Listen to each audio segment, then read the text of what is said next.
আসসালামু আলাইকুম, সবাইকে শুভেচ্ছা জানাচ্ছি। মাসুম মাহবুব। প্রিয় দর্শক, দেখছেন ওপেন দ্য ইউটিউব চ্যানেল এবং মাসুম মাহবুব ফেসবুক পেজ।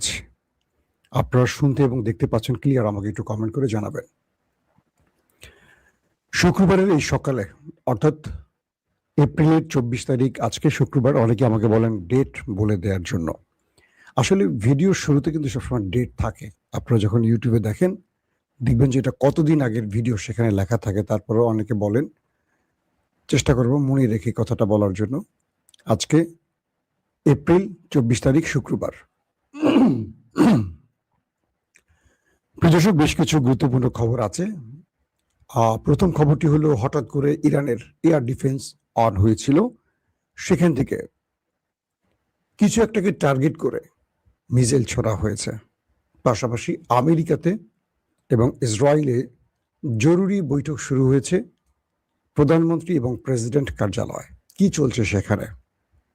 হরমুজ প্রণালীতে ইরানের আরেকটি কার্গো জাহাজ আটক করল, দখল করল মার্কিন কমান্ডো বাহিনী।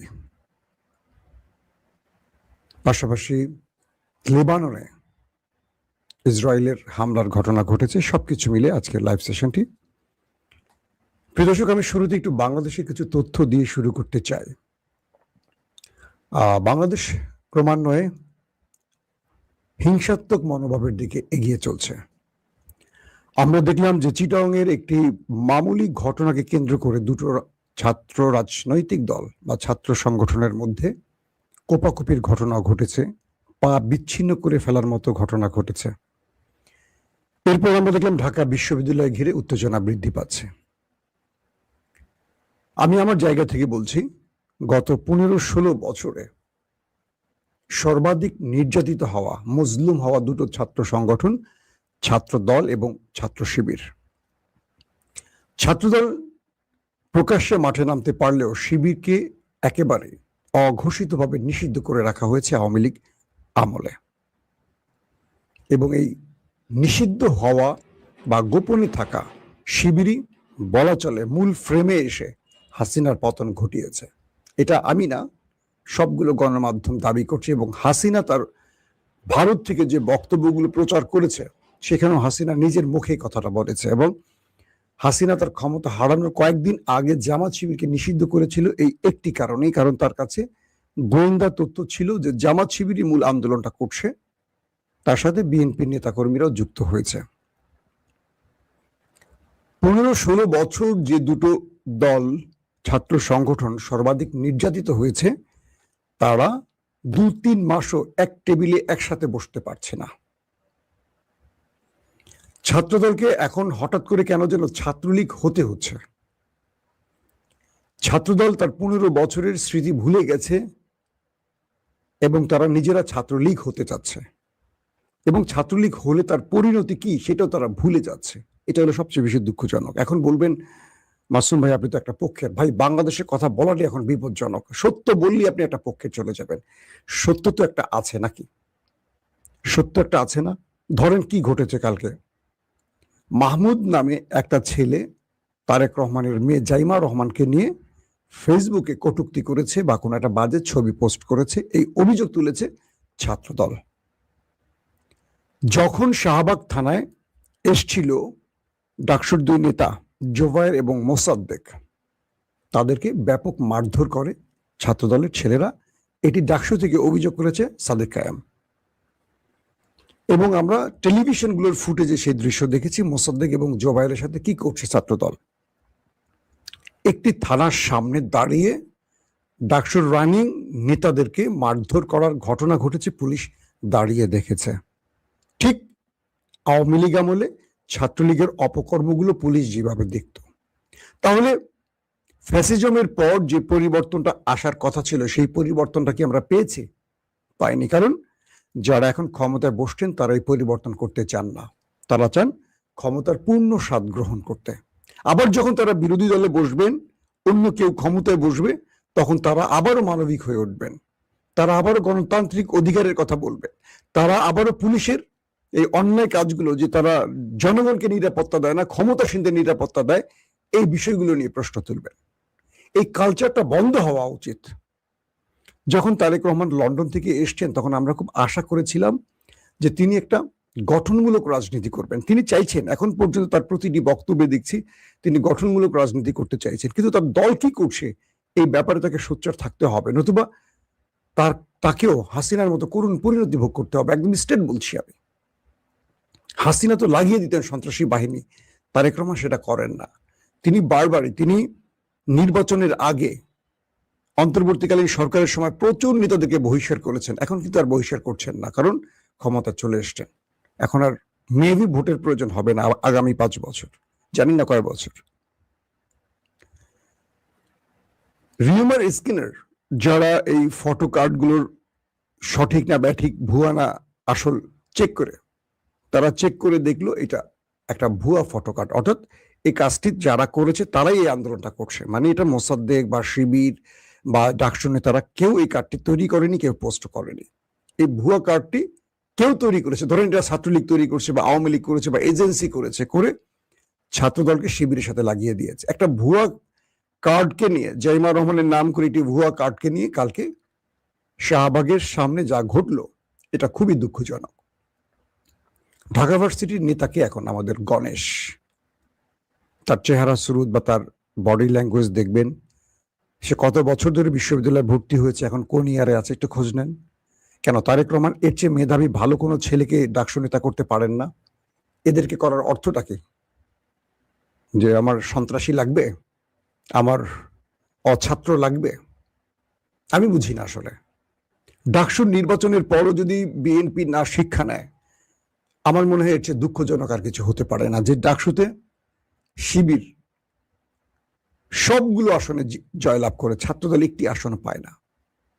তারপরও কি তারা বুঝি না যে মানুষ সচেতন হয়ে গেছে, মানুষ গণেশদের চায় না, মানুষ সাদিক কায়েমদের মতো ভদ্র ছেলে চায়। তারা শিবির হলো, তার ধরেন ডাকসুতে ভোট হয়েছে, আমরা সারাদিন ছিলাম, আমরা বিএনপির পক্ষে সেখানে মাঠে ছিলাম, ধরেন আমরা ছাত্রদের সাথে কথা বলেছি সারাদিন। আমি রাকিব ভাইয়ের সাথে ছিলাম, নাসির ছিল, জাহাঙ্গীর ভাই একদম কেন্দ্রীয় যারা প্রেসিডেন্ট সেক্রেটারি দপ্তর সম্পাদক, সারাদিন একসাথে আমরা ছিলাম, আবিদ ছিল, মায়ের ছিল, সবার সাথে। আমরা দিন শেষে একটা হিসেব করলাম, ডাকসুতে একটা সাইলেন্ট খেলা খেলে দিয়েছে সবাই, কারণ ওরা জানতো ছাত্রদল আসলে ছাত্রলীগের আচরণটাই করবে, তার তুলনায় শিবির একটু ভালো। এই যে মেসেজটা চলে গেছে ছাত্রদের মধ্যে, এই মেসেজটা কি এখন বাস্তবায়ন হচ্ছে না? যারা ডাকসুতে পদে বসতে পারেনি, তারপরও শুধু দল ক্ষমতায় আসে, তারা কি করছে? রাজশাহীতে এক শিক্ষিকাকে জুতো দিয়ে প্রকাশ্যে পিটিয়েছে বিএনপি নেতা, একজন শিক্ষিকাকে লুঙ্গি পরে এসে এক বিএনপি নেতা প্রতিষ্ঠানে ঢুকে জুতো দিয়ে পিটিয়েছে। আমি স্টার নিউজে দেখলাম এই সংবাদটি। ক্ষমতার শক্তিটা কি এত বেশি? গত 15 বছর এরা কোথায় ছিল? গণেশরা কোথায় ছিল? পুলিশের একটা বাঁশি দেওয়ার সঙ্গে সঙ্গে সব উঠে জুতো টুতো ফেলে উঠে পড়ে পালিয়েছে। বেগম জিয়ার বাড়ির সামনে থেকে বালু ট্রাক সরাবার মতো একটা লোককে খুঁজে পাই, আমরা সেদিন ছিলাম স্পটে, একটা লোককে পাইনি। ক্ষমতা আসলে এত শক্তি আসে কোত্থেকে তাদের আমি জানি না, এটা খুব দুঃখজনক ব্যাপার। দর্শক, আমি চাই ছাত্রদল এবং শিবিরের মধ্যে একটা ভ্রাতৃত্ব তৈরি হোক। আমরা চাই না আওয়ামী লীগ এখানে সুবিধা করে দেয়া হোক। যে দুটো দল দীর্ঘদিন একসাথে আন্দোলন সংগ্রাম করেছে, তাদের অনেক ত্যাগ আছে এই বিপ্লবে, হাসিনার পতনে। আমি তাদেরকে আবার ভাই হিসেবে দেখতে চাই। আমার জায়গাটা একেবারে অভিন্ন, আমি বিরোধ পছন্দ করি না। আমি দুটো দলকে চাই একসাথে ক্যাম্পাসের একটা সুষ্ঠু পরিবেশ তৈরি করুক। আমি চাই বিএনপি জামাত একসাথে বাংলাদেশটাকে গড়ুক পার্লামেন্ট থেকে।